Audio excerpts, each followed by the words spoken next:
Hello and welcome to another NGen Math 7 lesson by eMath Instruction. My name is Kirk Weiler and today we'll be doing Unit 7cc, Lesson 5 on quartiles and box plots. Now much of what we're going to look at today you learned last year in 6th grade math because you studied both quartiles and box plots back then. But we want to review these types of statistical tools because you see them quite a bit in this unit as we move forward. So let's get right into it and review what quartiles are. Now, whenever we have a data set, right, there's lots of these different values and they're distributed in a particular way. To look at a particular data set, we can break it into quarters by finding the data set's median, which you can think about as being the middle of the data set, and then the quartile values, which you can think about dividing up the lower half and the upper half into halves. So you've got this first quartile, the median, and the third quartile that effectively divide a data set up into equal-sized quarters. Let's see how that's done in exercise number 1. Scarlett is trying to determine how long it takes students in her school to travel from home to school in the morning. She takes a random sample of 15 students and asks them to record the number of minutes it takes to get to school. Her data set is shown below in ascending order, right, increasing order. In letter A, we want to find the median of the data set. All right, so we've already talked in a previous lesson about how to find medians.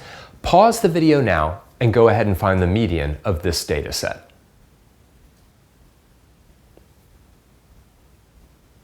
All right, since we have 15 values, and I want to talk about this a little bit because this is kind of a cool way to think about the median, right?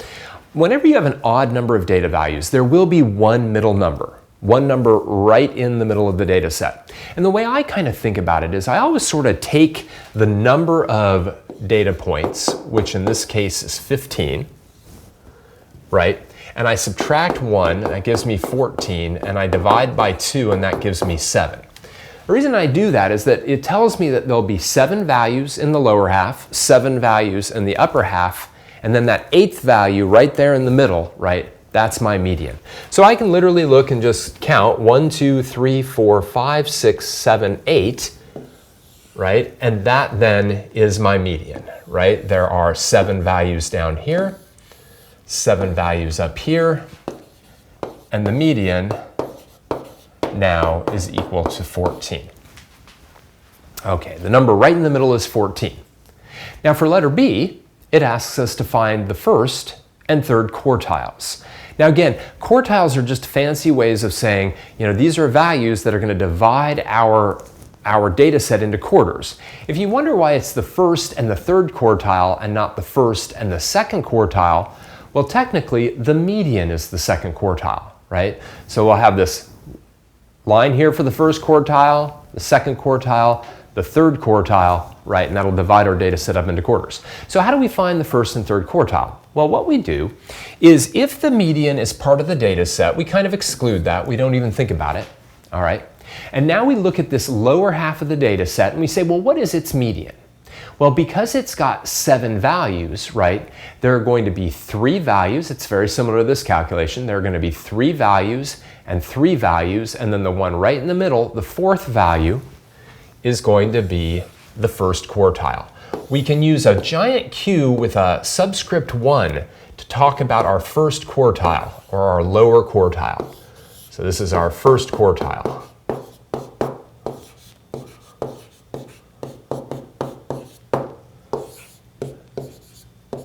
Now what I'd like you to do is I'd like you to pause the video for a moment and find out what the third quartile value is.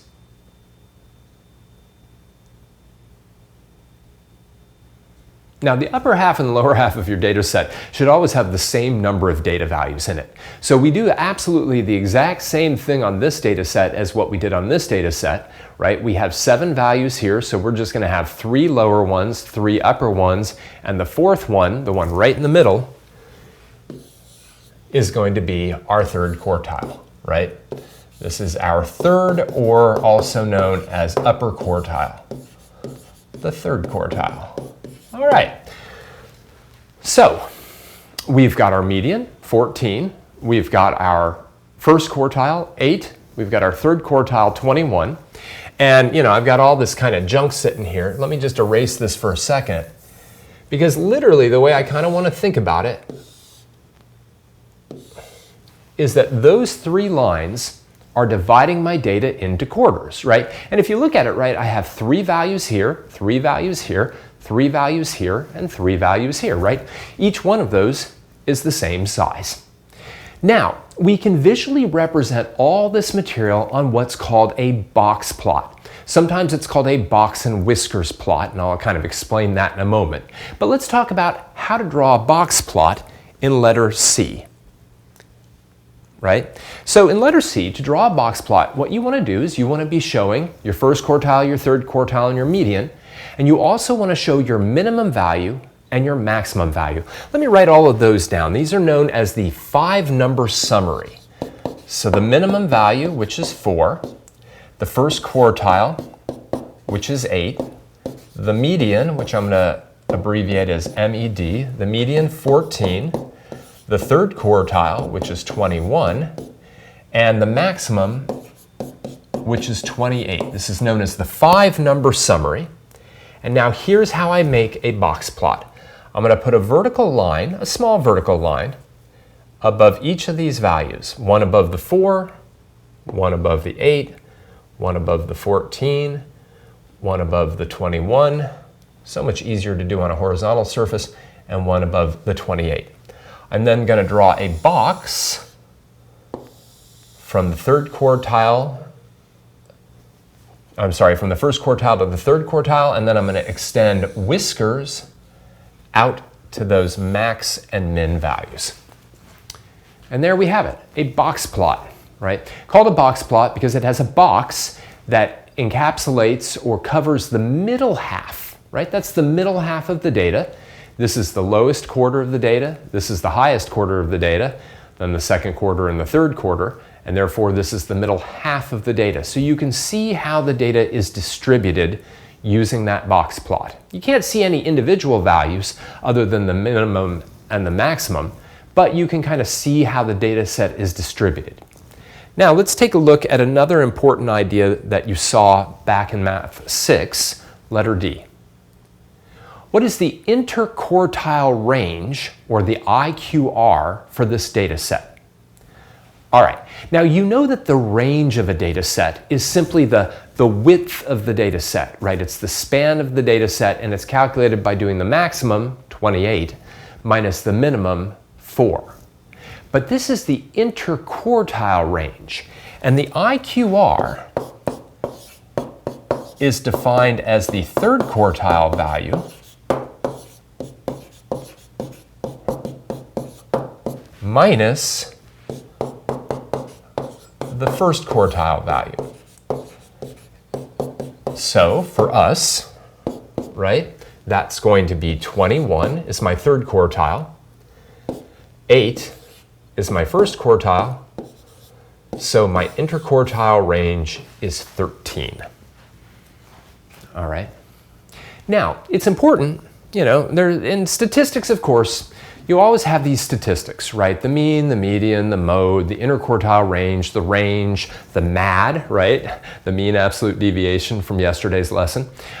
We have all of these things, right? And they always have formulas, you know, like third quartile, my first quartile, or whatever the formula is. And it's one thing to be able to calculate it, but it's another thing to know what it's telling you. And that's what letter E is. So let's take a look at that really quick.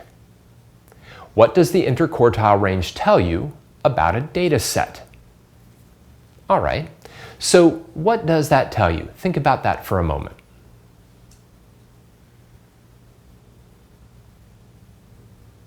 Right, so the third quartile minus the first quartile, right? This value minus this value is giving us the distance between the two values, right? And what that is really telling you is it's telling you the range of the middle 50% of the data, right? So it's telling you the range or span of the middle 50% of the data. All right.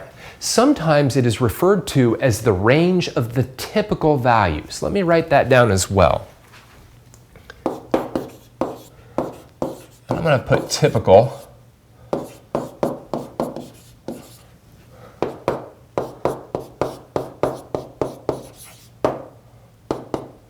The range of the typical values. Now, typical is a little bit of a loaded word, right? You know, what is typical in life, right? But, you know, I think that we can all agree that the normal range, right, which is the maximum minus the minimum, you know, will include any kind of outliers. So if there was a really large value or a really small value compared to all the rest of the values, then the range would pick that up, you know, because you have to do maximum minus minimum. On the other hand, the interquartile range only takes into account how wide that middle 50% of the data is, right? So in any kind of like basic experiment, right, or data collection, right, there are some values that are very close to the median, right, and the interquartile range gets to that. So if we look at this original, let's see if I can get all the way up here, Scarlett, right, was looking at the number of minutes it took to get to school. Now the overall range was 24 minutes, right, 28 and 4, 24 minutes. But the range of the typical values was only 13 minutes. So there was only a 13-minute difference in the value of the first quartile and the third quartile. Interquartile range doesn't tend to like get thrown off by outliers because they're way out here and way out here, and the interquartile range is just the range of that middle 50. All right, a very important idea, the IQR. Now, quartiles can be a bit tricky to determine if they're an even number of data values. This is very, very similar to the median, okay? So what we want to do is we want to look in exercise 2 at like the worst case scenario that can occur when you look at quartile values. Let me just bring this up to the top, and then let's take a look at exercise number 2. Santiago is interested in determining how many texts students in his class send out on a school night.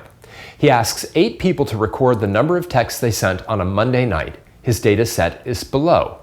Letter A asks us to determine the 5-number summary for this data set, the min, the max, the first quartile, the third quartile, and the median, and to label each value. All right, so obviously the min and the max are going to be very easy, but we might as well write those down since they are part of the 5-number summary. So the minimum is 3 texts, right? And the maximum is 12 texts.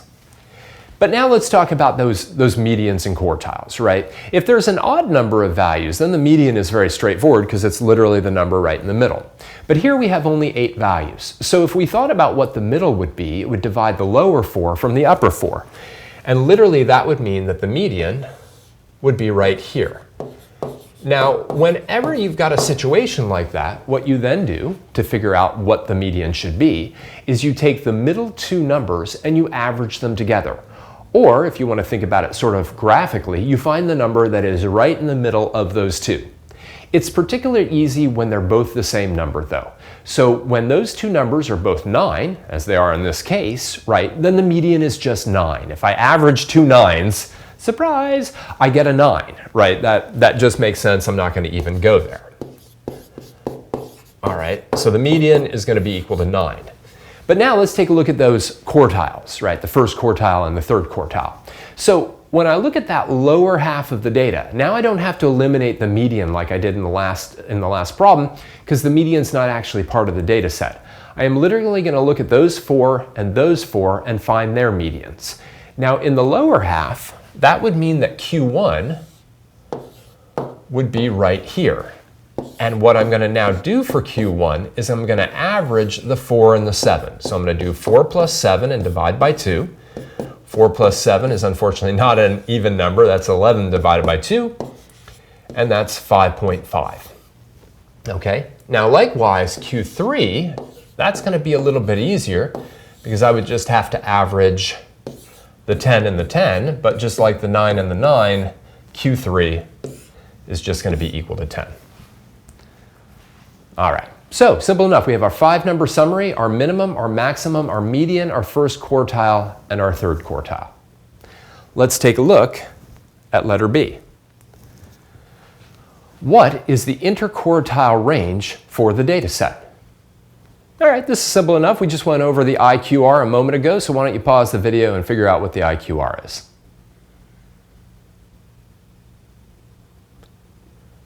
Interquartile range, IQR. Stats loves abbreviations for their statistics. The IQR is the third quartile value minus the first quartile value. The third quartile, just from a moment ago, was 10. The first quartile was 5.5. Little decimal subtraction, I think I can do that without a calculator, is 4.5. And really, that 4.5 really has units, right? It has the same units that the data itself did, and those were numbers of texts. So the interquartile range was 4.5 texts. So the difference between somebody at that first quarter value and somebody at the third quarter value, that range of typical values was 4.5. Now for a little more complicated calculation, let's take a look at letter C. Find the mean absolute deviation. Remember, that's our MAD, the mean absolute deviation of this data set. Show the calculations that lead to your answer. All right, well, in the last lesson, we looked at the MAD, the mean absolute deviation. And so what I'd like you to do now is pause the video and see if you can calculate the MAD, and then we'll go over how that's done in a moment.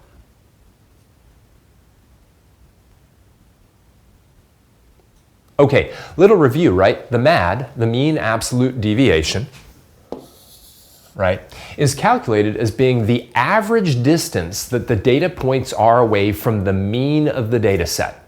So the first thing that we really need to do in this situation is find the mean of this data set. Always, whenever you calculate the mean absolute deviation, unless they give you the mean for the data set, you need to figure out what the average or the mean of the data set is. So let's do that, right? So the first thing I'm going to do to figure out the mean of this data set is I'm going to figure out the sum, and I figure might as well use my calculator on this, break out of full screen mode. Let's pop this thing up, see if we can see our data set, maybe put it over here.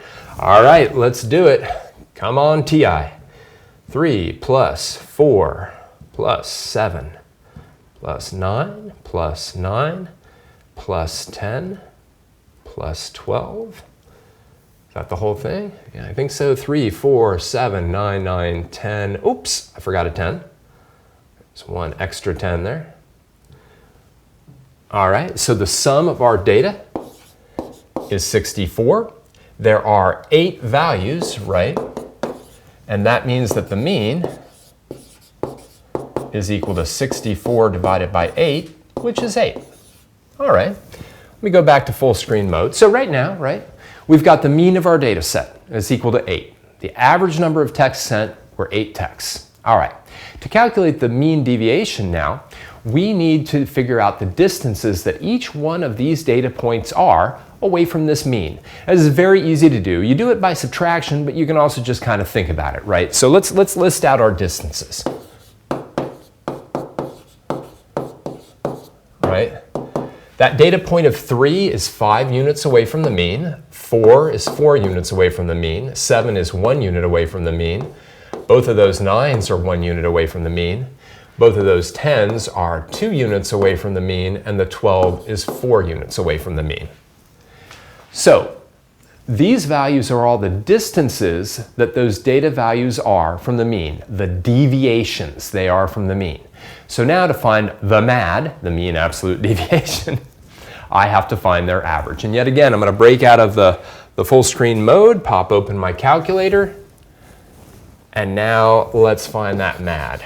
And now I have to bring my calculator back up. Right, the MAD we're going to get by adding all of these together, 5 plus 4 plus 3 1s plus a couple 2s plus 4.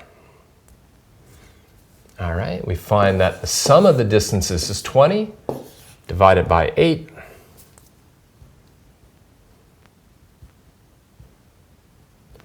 And we get our MAD of 2.5.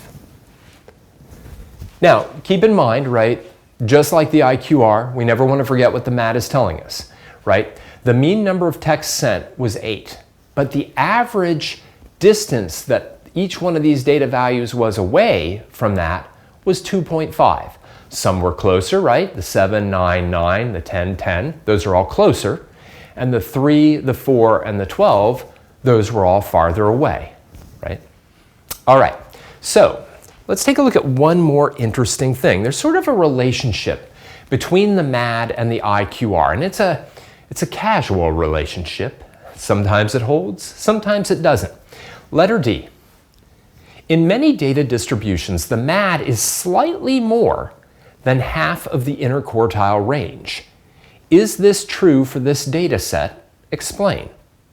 All right, well, see if you can see if this thing that sometimes holds, often holds, is true in this particular data set, that the MAD is slightly more than half the interquartile range. Pause the video now.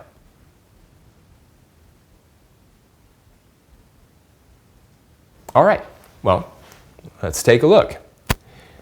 The interquartile range was 4.5, right? So the IQR was 4.5. 1/2 times the IQR, right? The IQR, half of the IQR, which is 4.5 divided by 2, that's 2.25. The MAD, on the other hand, was 2.5, right? And remember, this thing said the MAD is slightly more than half the interquartile range. Well, the MAD is 2.5, half the interquartile range is 2.25, and that's true. The MAD is slightly more than half the IQR. So yeah, it is in this case. You can even think about it as the MAD tends to be about half the IQR. You know, again, in well-behaved data sets, whatever that means, in well-behaved data sets, the MAD tends to be slightly more than the IQR. And in completely uniform data sets, that's like if like your data distribution like had the same number of data points like for each data value, then you'd have it exactly half. Okay, the IQR and the MAD would be exactly half of one another. Okay, but again, in most data sets, roughly half the IQR is equal to the MAD. And that kind of makes sense if we think about going back. I'm going to actually go back to my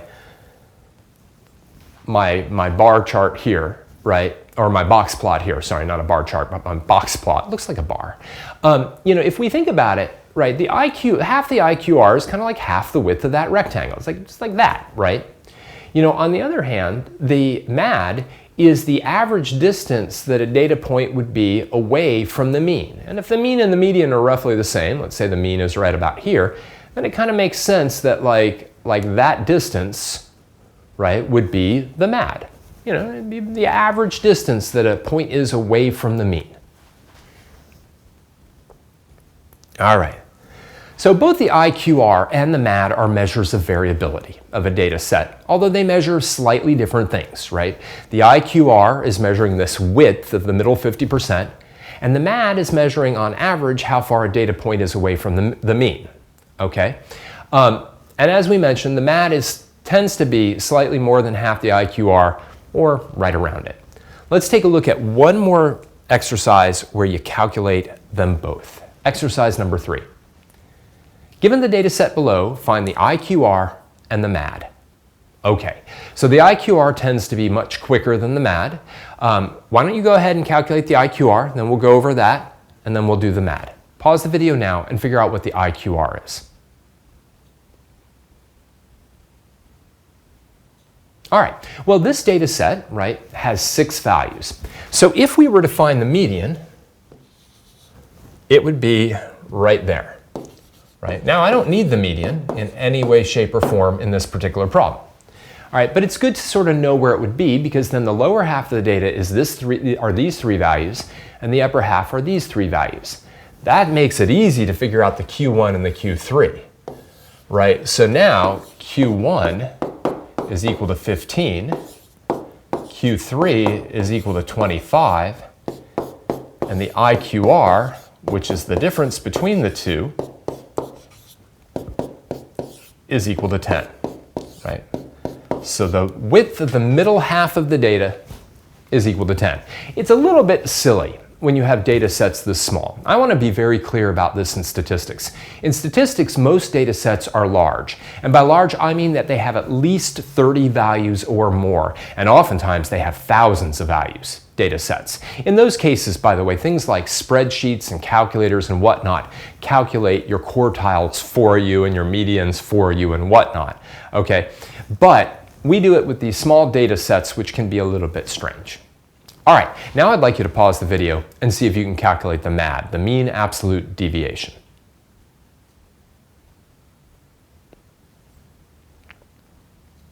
Well, as always, with the MAD, we first have to calculate the mean. All right, so let's sum our data. Bring up our calculator, clear this out. 12 plus 15 plus 18 plus 21 plus 25 plus 29. All right, the sum of our data is 120, which means now our mean will be 120. I don't know why I actually plugged this in. 120 divided by 6, which is 20. All right. Once we have our mean, we need the distances. The distances that our data points are away from the mean. The 12 is 8 units away from the mean. The 15 is 5. The 18 is 2. The 21 is 1. That doesn't even look like a comma. The 25 is 5. And the 29 is 9. So we can finally say that the MAD is equal to all of these added together. These I think I can add together in my head. So let me put this back on full screen. We've got 8 plus 5, which is 13, plus 2, 15, plus 1, 16, plus 6, 21, plus 9 is 30, divided by 6, and that's 5. Look at that.